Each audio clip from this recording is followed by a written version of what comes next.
umwe mu bari abo bategetsi nadondaguye aremeza ko yasavye kuzimya bakamubuza kubikora. Hamwe tubaza tuti wewe ni ko utakoze ibi bintu wategeza gukora, hari uvuga ko bamubujije. Uyu muntu araheza umva we nyene ariyemerera ko iwe yasize ivyo bintu, aravuga poudre yakoreshejwe, ariyemerera ko ari we yatumwe guturira irya soko, ko ari ibintu vyateguwe. Kwikina igihe ngo yanabikora ngo bavuga ngo iradiyo mu isoko yapfuye ngo bagiye gukora amabafre yayo, naho kumbe we nyene avuga ati yaragiye gushirayo ayo ma explosif arivyo ariho abantu batangaye ingene isoko yahiye umwanya muto burya mu rugero utumvikana kandi mu mpande zose. Umukenyezi w'umukuru w'igihugu asanzwe afise imodoka zirerura umupfasoni w'umukuru w'igihugu, ivyo birumvikana twese turavyemera, mu bihugu byose niko biri. Mugabo we atashe arondera atwereka iyindi modoka itari mu zisanzwe zirerura umupfasoni w'umukuru w'igihugu, abari yagenderamwo imodoka izimvye cane, imodoka ifise igiciro gishobora gushikira canke kikarenga umuriyaridi n'igice w'amafaranga y'u Burundi.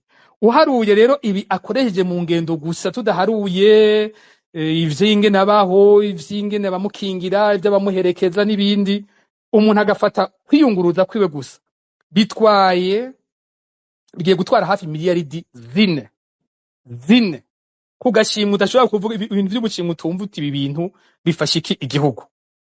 Uwo muntu ataha mu gihugu ca mbere gikenye kw'isi kandi kidashoboye no kwigurira ivyo gukingira amasoko, isoko ihambaye y'igihugu no gukingira abarundi. Ikindi ntibigarukiyaho, iminsi mikuru muri uwo muryango irabandanya kandi ikomeye. Ubu hari Igitega ibintu vyarayeyo, bose bakubwira ati ibintu twaraye tubonye n'akataraboneka. Amafe d'artifice, guhamagara umuririmbyi akomeye cyane wo muri Kongo Fari Ipupa bakamukota kaza kararirimba, bakaza n'abantu benshi cyane, iminsi mikuru y'akataraboneka, amafaranga atagira ukangana kahahonera yandi ngo bariko bigina kumufasha n'umukuru w'igihugu yakwije imyaka 50. Ni vyiza ko akwije imyaka 50, turanamukeje kuramba ni vyiza, nta utobishima. Mugabo konona amafaranga y'igihugu cambere gikenye co nyene civugira ko kidashoboye kugura ibikingira abarundi, amafaranga y'igihugu agaherera mu minezero, mu kwinezereza by'umuryango w'umukuru w'igihugu. Utanabona abarundi bariko bararira muri uwo mwanya, umuryango wamutubwira ko utanazi ko abarundi bashonje, mama ngo wowe ufise ibigega vyuzuye, ariko kwa kuzura kwayo kukadutangaza ingene uwo muryango uguma udusaba kandi amafaranga menshi cyane yo gufungura, kandi bavuga ko bafise ibigega vyuzuye. Ivyo bintu nibiki? Aho naho nyenda haje ko muri kimwe nita konona amafaranga y'igihugu. Uyo muryango ugeze ku rugero uvuga ko usumisha miliyoni 4 ku munsi. Mu mwaka uheze zari miliyoni 3. Uyu mwaka wasimbiye kuri 4. Uko mwaka uhera niko baduza. Uyu muryango wo bufungura ibiki? N'abantu bafise amafaranga y'umurengera, bafise ahantu henshi bashobora kuyakura. Aho sinavuze nk'ayo bavuga ko agenewe iperereza. Amafaranga y'iperereza ndabaye nk'akarorero, muri 2024 ibiro vy'umukuru w'igihugu vyari bifise imiliyaridi 13 zigenewe iperereza. Muri 2025 umwaka uheze baciye baduga baja ku miliyaridi 27, bahagwije kabiri ayo bari bafise muri 2024. Uyu mwaka bagiye ku miliyaridi 33. Aya mafaranga y'iperereza n'amafaranga atanumwe ahabwa raporo y'ingene ya mafaranga akora. Umwe mu bashinga amateka mbere yari agatogwasa yarakibajije timwebwe uyu muryango uvuga ko ufise ibigega bibogaboga bigenda gute ngo mugume mu budugiriza ya mafaranga? Inyishu bamuhaye ico gihe inama nshinga amateka, inama y'uwo munsi yari irongowe na Sabina Ntakirutimana, yari cegera cy'umukuru n'inama nshinga amateka, yavuze ko ico kibazo asavye ko kinumwa ntihagiye numwe asubira kukivugako. Ngo ibibazo bijanye n'umuryango w'umukuru w'igihugu ntihagiye numwe asubira kubivugako. Niyo nyishu yonyene baronse. Nta numwe yababwiye ati aya mafaranga akora ibi nibi akora gutya.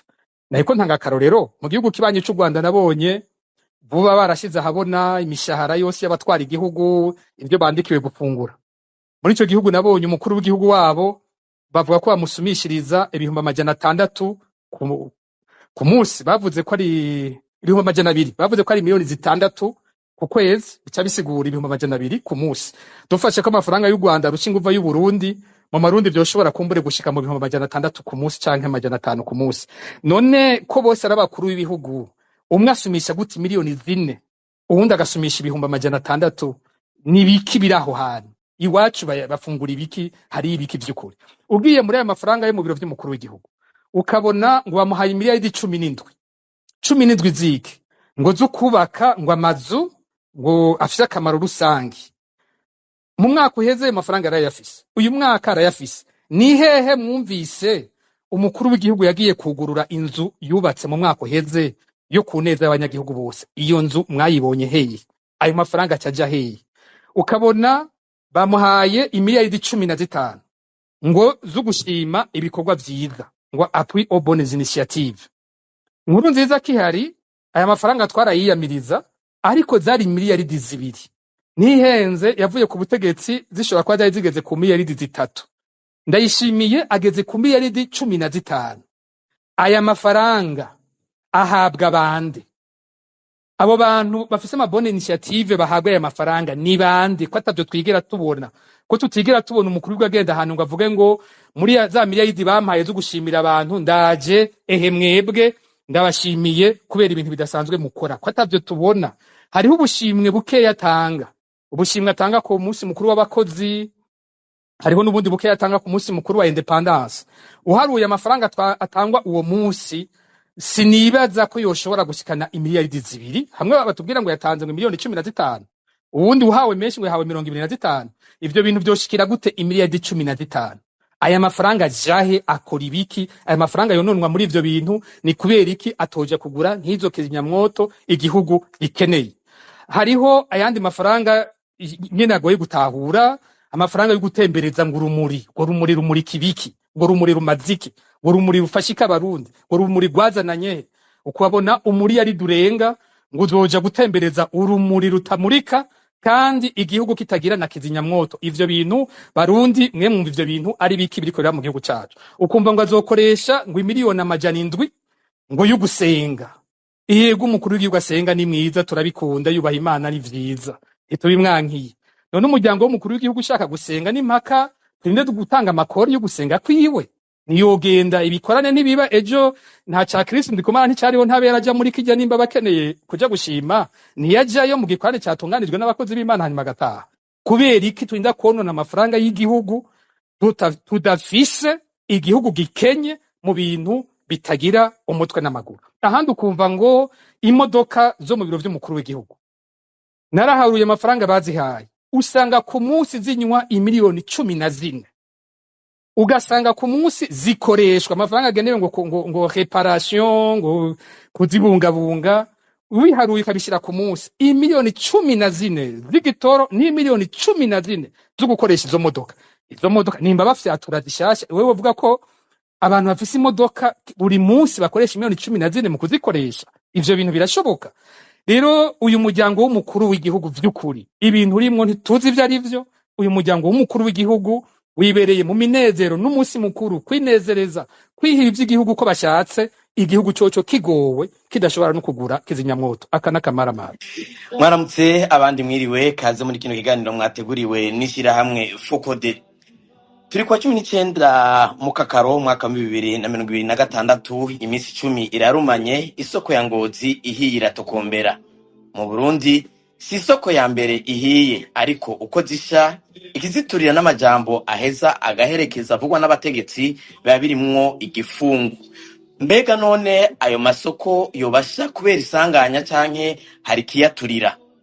Kuki atamatohoza ahora kogwa? Mbega hoba hari isano ayo masoko yose amaze gusha asangiye canke imwe yose ifise ico yisangije? Abibaza ko yoba turigwa baba bafatira kuki? Mbega iyi soko ihiye uruhombo ruraheza rukaba rungana iki ku gihugu no ku badandaza? Kuko ubutegetsi budaheza ngo bufashe abo badandaza baba bahomvye, kuki buri gihe kandi isoko ihiye kenshi leta ikivuga ko hari imigambi mishasha yari ifise aho ahejeje gusha. Hambavu y'ivyo bibaza vyose, mu gihe mu mwanya abanyagihugu bari mu kangaratete, kubera ko babuze ibidandazwa mbere isoko yahiye biturutse ku buryo buke bwo kuzimya umuriro. Umupfasoni w'umukuru w'igihugu we yashimye kwiyerekana yakose indege izimvye, mbere aniyerekana kandi ari no mu modoka izimvye. Mbega mwene ivyo birakogwa kurondera kwakirwa nk'umwami abandi banyagihugu bari mu marira? Ibibazo si bike, ibibazo abanyagihugu mu Burundi bafise n'indiri. Ni nayo mpamvu Fokode yashimye kugaruka kuri kino kibazo. Kuri mikro muri kumwe na Gilbert Niyonkuru na Alice Hakizimana, ari nawe agiye kwakira abatumire ababwire n'ukuntu kino kiganiro gitunganijwe cuno musi. Alice, mwiriwe. Mwiriwe Gilbert, mwiriwe n'abariko badukurikirana bamaze gushika ku murongo n'abiteguye kushikako. Muri kino kiganiro cuno musi tuza kuba dufise abatumire babiri. Umutumire wa mbere aza kuba ari Pacifique Ninahazwe arongoye ishirahamwe Fokode. Pacifique Ninahazwe, turabanamukije kandi turabaha ikaze muri kino kiganiro.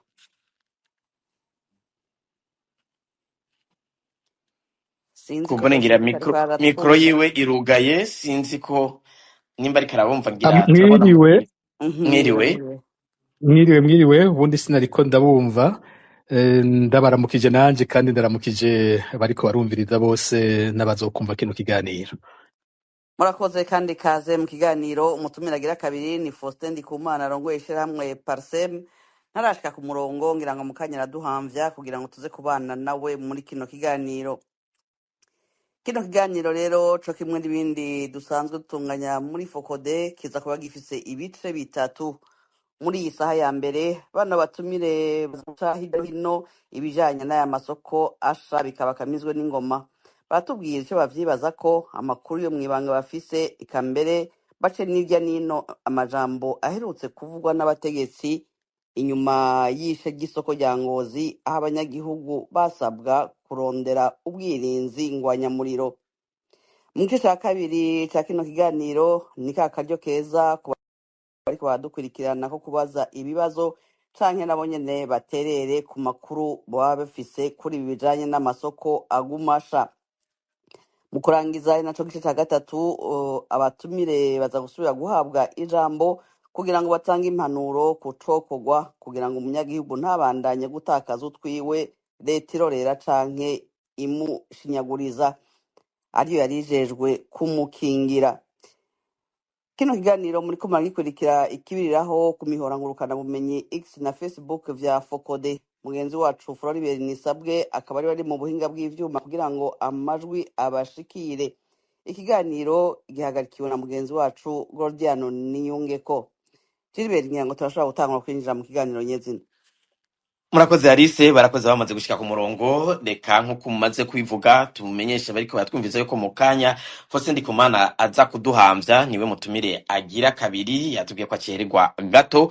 Reka tube turabaza umutumire yamaze gushika ku murongo. Pacifique Ninahazwe murongo yishira hamwe Fokode, mwaranditse bitari bikiye kubijanye n'isoko y'Ingozi yahiye hari kuwa 9 mu Kakaro uno mwaka. Mbega kubirengeye ivyanditswe ku mbuga ngurukana bumenyi, amakuru ahanahanwa, mbega yo mwaronse mwebwe muri Fokode ameze gute? Ni igiki coba cyarabatangaje mu makuru mwaronse ko atari rya mbere twumvise amasoko ahiye? Ego murakoze. Ngira icambere umuntu yohera nyene kwibutsa ivyo vyagiye biravugwa imbere yuko twoja no mu makuru y'ibanga. Abantu kumbure bose ntibakurikiye amakuru ingene ibintu vyagiye birakurikirana. Ntabwo ari isoko isanzwe, amasoko yose arafise agaciro kanini, nivyo umuntu yoshoye amasoko yose yo mu gihugu arahambaye. Mugabo iyi soko y'Ingozi ni nkuko ari yo soko ya mbere mu gihugu, inyuma yaho hahiriye isoko nkuru ya Bujumbura mu kwezi kwa mbere muri 2013. Ico gihe muribuka ko bavuze ko hahiye ica gatanu. Isoko muri kino gihe yari isigaye ikomeye cyane yari y'Ingozi. Kumbure nka Faustin Ndikumana ari umuhinga w'ivy'ubutunzi yoshobora kuza kubitomora kundusha. Nkanje ndiko ndivuganira n'ubutwara na bamwe mu bategetsi bakomeye Ingozi, abagize ati iyi soko yinjiza ku munsi umuriyaridi w'amafaranga y'amarundi. murumva ko atari isoko isanzwe. Rero ku mugoroba itariki 9 z'ukwezi kw'indwi uyu mwaka turimo ni kuno kwezi nyene turimo, mu masaha isaha 2 z'ijoro niho ubutumwa bwatangura guhanahanwa kuri za WhatsApp, abantu bandikiranira bati isoko y'Ingozi iriko irasha. Nuvuga ko mu mwanya wa mbere nyene umucanwa ugitangura bikira ibintu bito cyane, inkuru yari yamaze gukwira hose, ntawogira ati n'ibintu abantu bamenye batevye, n'ibintu vyamenyekanye vuba cyane. Nagerageje kuvugana n'abari bari muri ico kibanza, avuga ati raba hari hakose karava muri iriya kiosk. Polisi bari ngaho vyihoza ze ko uwo munsi basohotse isoko hari abapolisi benshi cyane uko bita. Hanyuma rero wa mwana arabonye ako kotsi atandi yarabe iri haka y'umuriro. Ariko abantu barabihanhana gose, barashwa baduka baza bariruka kuraba, bose baguma bagaruka ku muntu w'umudandaza. Umudandaza yiba afise ikintu bacita tingitingi, bacita nka tracteur. Yavuga ati jewe ni mundeke mu ruhusha ijya kiosk ngende ndayiterure ndayikure mu izindi zitarafatwa. Uwo muntu nawe nyene ngo ntibabimwemereye, umudandaza baguma bose bariko ngo acarigira. Niho Pacifique nazo sinzi ko riko ratwumva amajwi azagenda, sinzi yuko aho muri mwoshobora kwiyunguruza gato kugira ngo dushobore kumvikana neza, kuko twumva amajwi atakayasohoka. sinzi ko mwebwe mwariko murumva neza Pacifique nazo. Oya, natwe biriko biracika, ndabona yamanutse ngira ngo agomba kuraba hameze neza kugira ngo tushobore kumwumva neza. Niba ariko aratwumva ngira ngo yorondera hari ikibanza kimeze neza agasubira akadubuga kugira ngo dushobore kumwumva. Ego, kuko ivyo yavuga n'ukuri amungane aracika cyane. sinzi ko icyumviro ciwe mu kanya ariko arasigura yuko hari umudandaza gihe babonye iyo umuriro waturitse ko wavuye kuri kiosk. sinzi ko twavyumvise kumwe umugabo, ariko uwagomba kuyikura mu zindi baramwankira. Twibutse abariko badukurikira yuko tukirindiriye umutumire agira kabiri, ni Faustin Ndikumana. Yari yatubwiye ko aza gucererwa gato, nyina nawe vyamugoye. Hanyuma abatumire dufise mwabumvise no munsi ni babiri. Pacifique yari ku murongo, ariko ngira biracamugoye gato. Kumbure ko ngira mu kurindira ko dushobora kuronka abatumire bacu, nimba hari uza kuba afise akabazo ashobora kuba yifuza kuza kubaza, arashobora kubaza. ariko mu kurindira reka kumbure tube turabamirira amate gato, hanyuma turabe uko tubitunganya. Muradutunga, murazi yuko ivyuma bidasezerana, n'ubu turacyako turagerageza. Ariko nimba Pacifique muriko muranyumva, ndababona ku murongo, mwogerageza gusohoka mukinjira gushasha, kuko ntibikunda ko tubaha ijambo. Gira mwotworohereza cyo kimwe na Faustin twabonye aduga bikanka agasura akagaruka. Bariko muratwumvitsa mutwihanganire gato kugira ngo dukemure kino kibazo. Ivyuma ntibisezerana, ariko turabona abatumire bagarutse ku murongo. Mbega none ayo masoko asha kubera iki? Mbega yoba ari amasanganya atuma asha? Kuki hatigera haba amatohoza? Mbega hoba hari isano kukuntu ayo masoko asha? Ngira mwumvise utubazo siduke. Pacifique ngira mwagarutse ku murongo. Mukanya twari twabajije akabazo tuti mwebwe murongo w'Ifokode mwari mwanditse ibitari bike kubijanye n'isoko y'Ingozi yahiye. Mbega hari amakuru mwoba mufise atari ay'abarundi bamaze iminsi babona acana ko ku mbuga ngurukana bumenyi? Nimba muyafise n'ayahe? Icyabatangaje muri ayo makuru mufise niki? ego murakoze. Mukanya nariko ndavuga ngira nti reka tubanze twibukanye ivyo nyene vyavuzwe, ivyo bose bamenye imbere yuko umuntu yoshikira bimeze nk'ibanga. Nibukije ko ari soko ihambaye cyane. Nk'umwe mu batwara intara yaratubwiye ko iyi soko yinjiza ku munsi hafi umuriyaridi canke urenga w'amafaranga y'amarundi.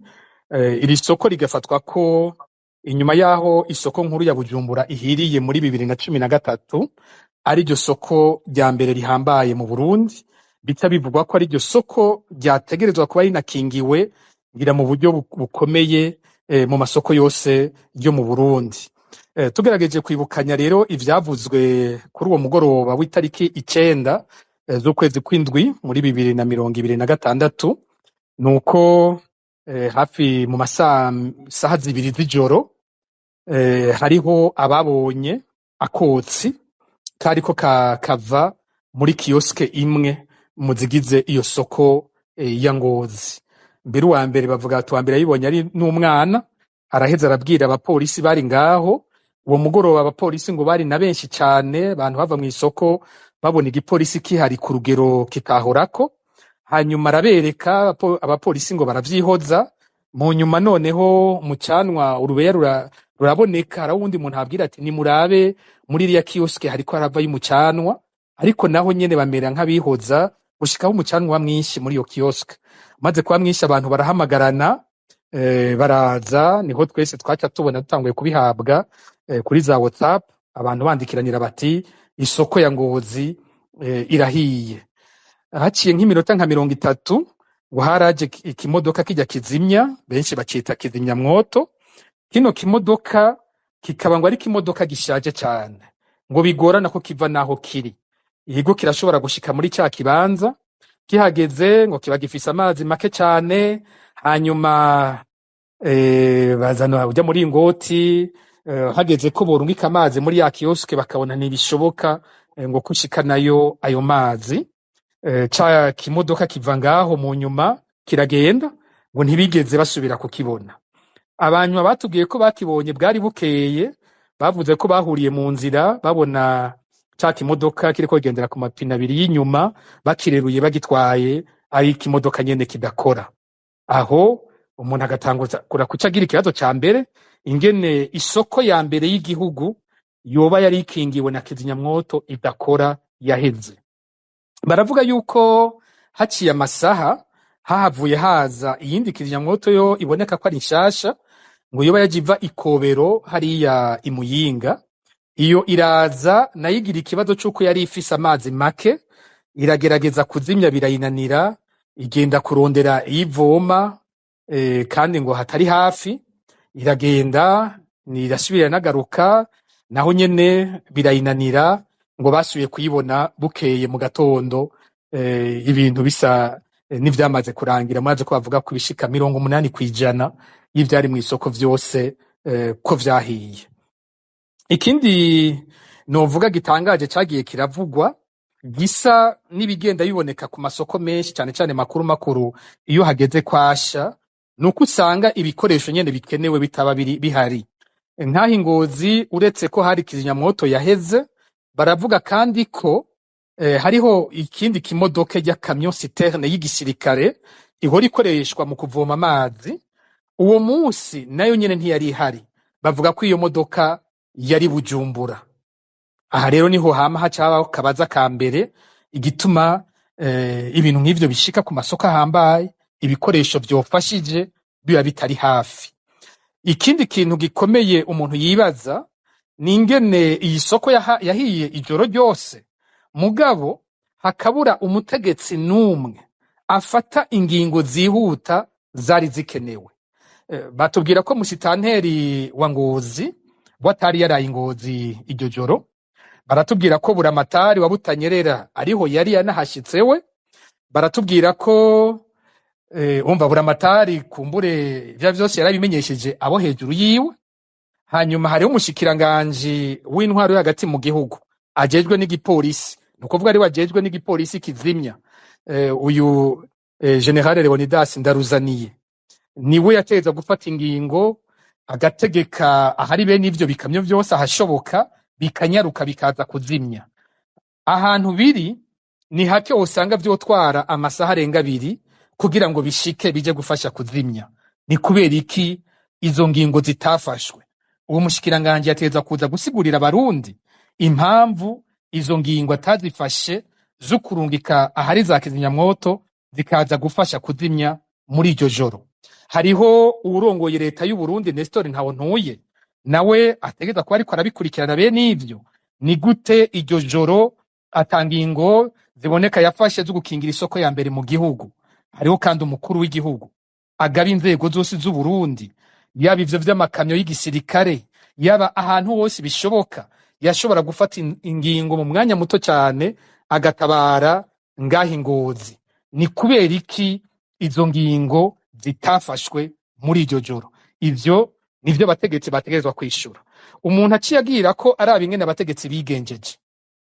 Bukeye mu gatondo ngira nk'isaha nka 4 canke 5 z'igitondo, President Ndayishimiye yaranditse ubutumwa kuri Twitter yandika yuko aremesheje abo badandaza bari bahejeje kuburira ivyabo ko afashije umubabaro, abaremesheje kandi abateye intege ko bobandanya. Ariko ijambo umuntu abarindiye ku bantu batwara ibihugu mu mwanya bene uyo siryo. Hari ibintu bibiri biba vyihuta umuntu abarindiriye kumvamwo. Icambere, abanyagihugu bose abagira bati ibi bintu vyatewe niki? Tuba twiteze ko utwara igihugu atubwira amatohoza agiye gukogwa, atubwira ibintu byose bigiye gukogwa vuba bwango kugira ngo hamenyekane ikintu cyateye ivyo bintu, kandi akagira ko n'ingingo zo gukingira yandi masoko ntave amererwa gutyo vuba mu kanya nkako nyene. Ico nticumvikanye mu butumwa bwa President Ndayishimiye. Ica kabiri baba bamwiteze ko nica avuga kijanye no gusubiza abo badandaza ku kivi. Turi ku isoko ya mbere y'igihugu. Umuntu abagira ati ibintu bihagaze ngaha, igihugu gihomvye vyinshi. None umukuru w'igihugu na leta yiwe bagiye gukora iki kugira ngo abadandaza ntibahave badashobora kubandanya imirimo bari bafise.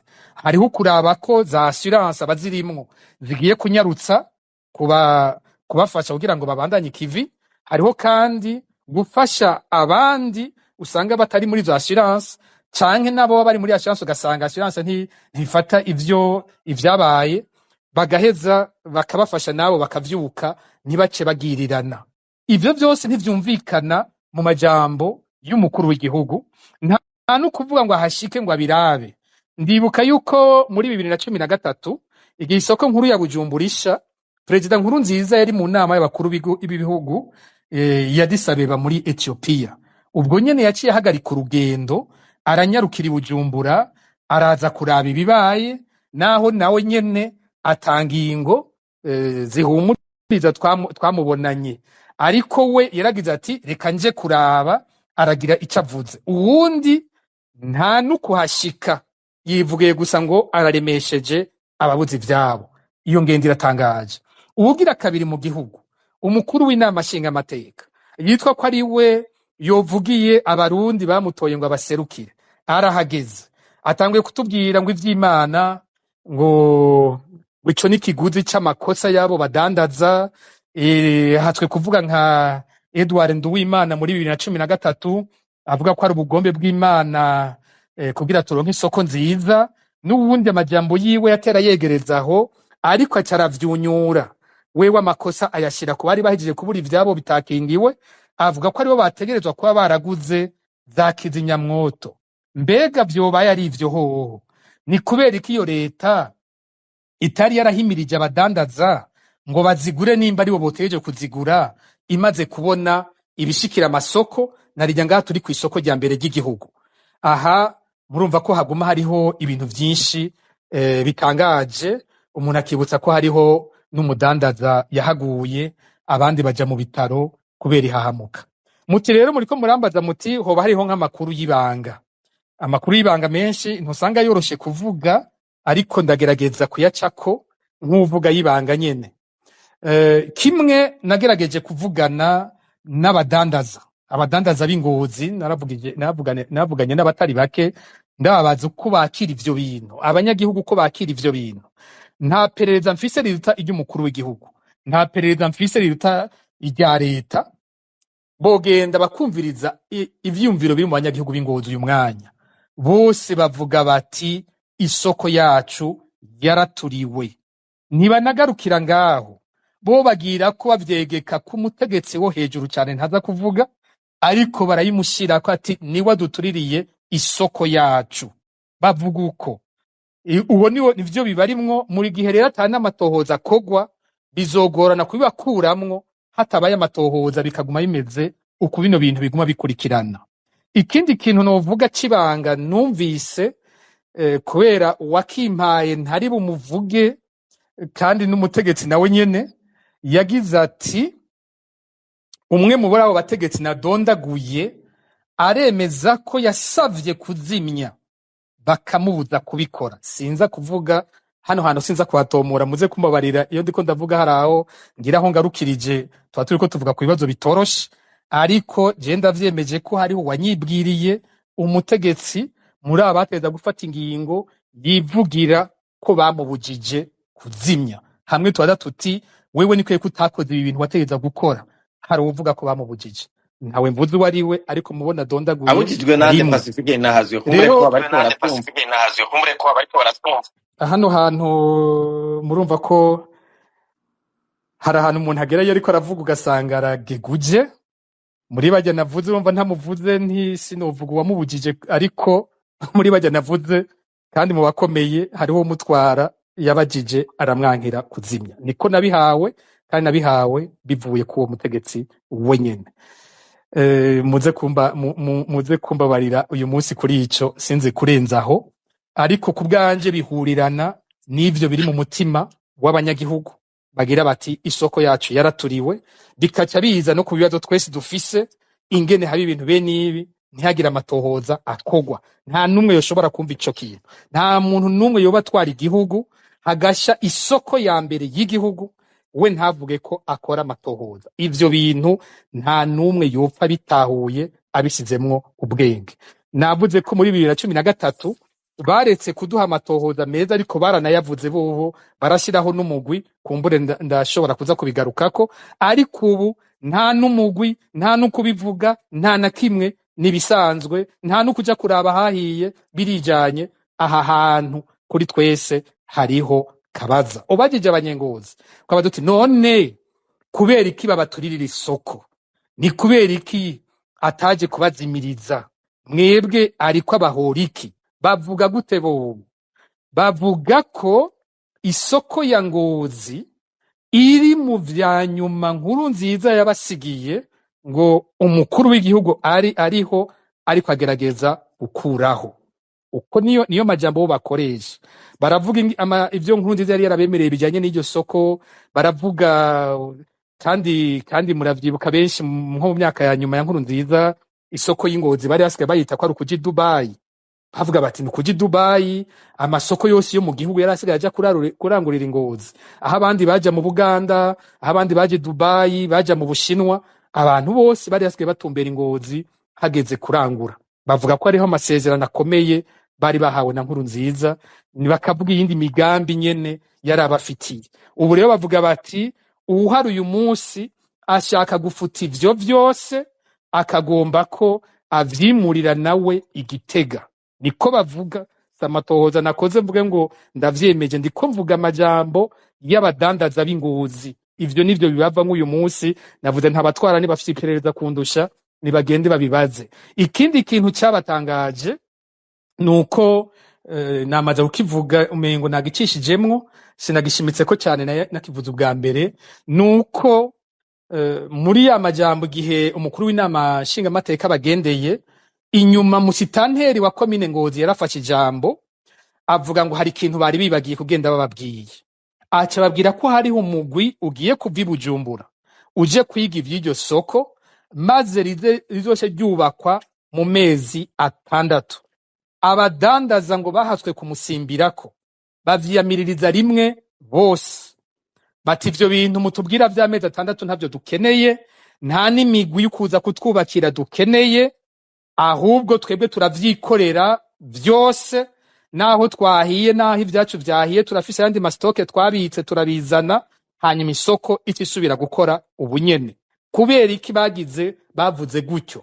Bavuze ko babonamwo umugambi wo kubanyaga ibibanza vyabo.